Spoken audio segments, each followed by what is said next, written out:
Hello my dear students, कैसे हैं आप सब। आई होप एवरीवन सभी ठीक होंगे, मस्त रहें, व्यस्त रहें। सो बेटा, we have already completed the first chapter of class 8 from Ganit Prakash.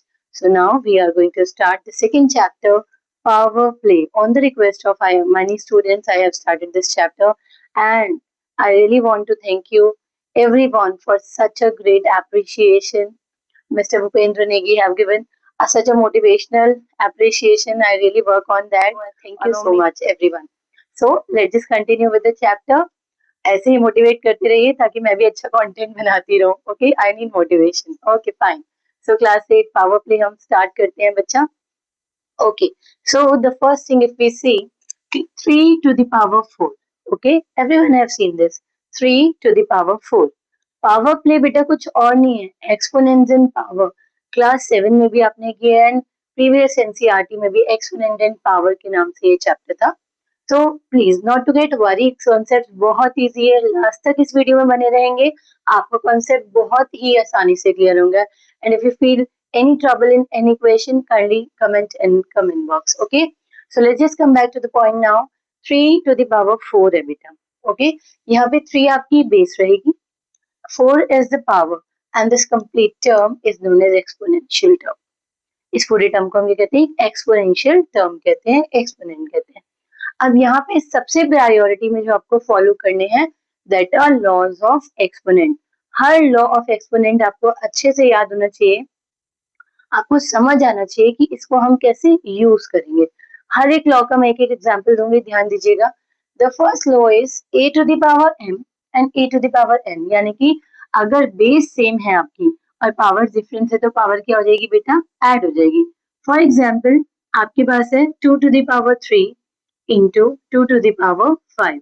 Then this will be 2 to the power 5 plus 3, that is 2 to the power 8. Law हमने फॉलो किया एंड वी हैव यूज्ड. हर law का use आपको बताऊंगी. The next is a to the power m divided by a to the power n.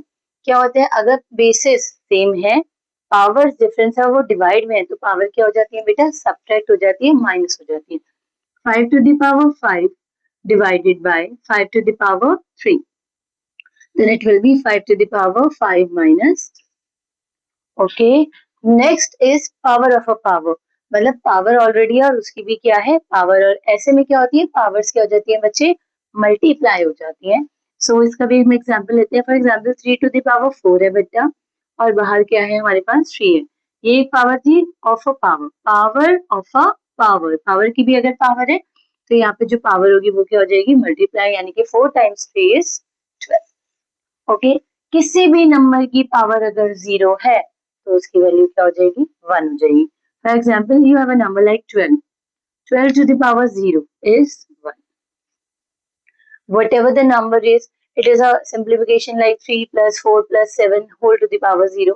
तब भी value क्या आएगी, 1 आएगी.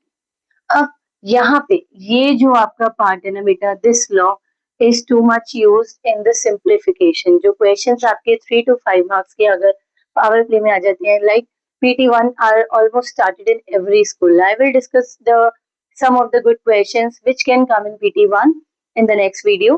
सभी स्कूल से आप PT1 स्टार्ट हो गए हैं, cyclic test are started, and I have seen some in the comment box that some have requested it. What can be the possible question that can come in PTs? We will discuss in the next video. So 8 into b to the power m है, तो power क्या होगी बेटा, दोनों ही terms पे introduce हो जाएगी. Like a to the power m, b to the power m.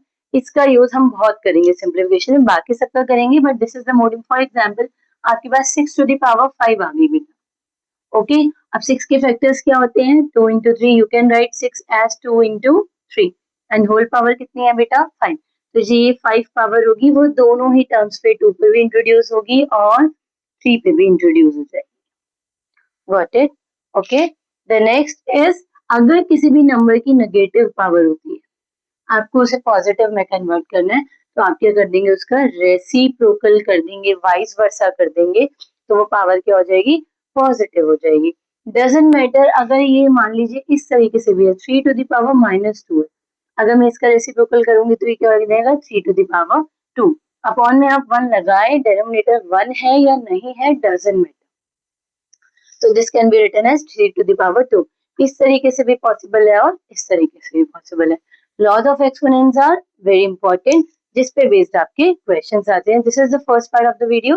Let's just continue with the next. Thank you dear students. Like, subscribe the channel mathematics with Bhavna ma'am. Thank you.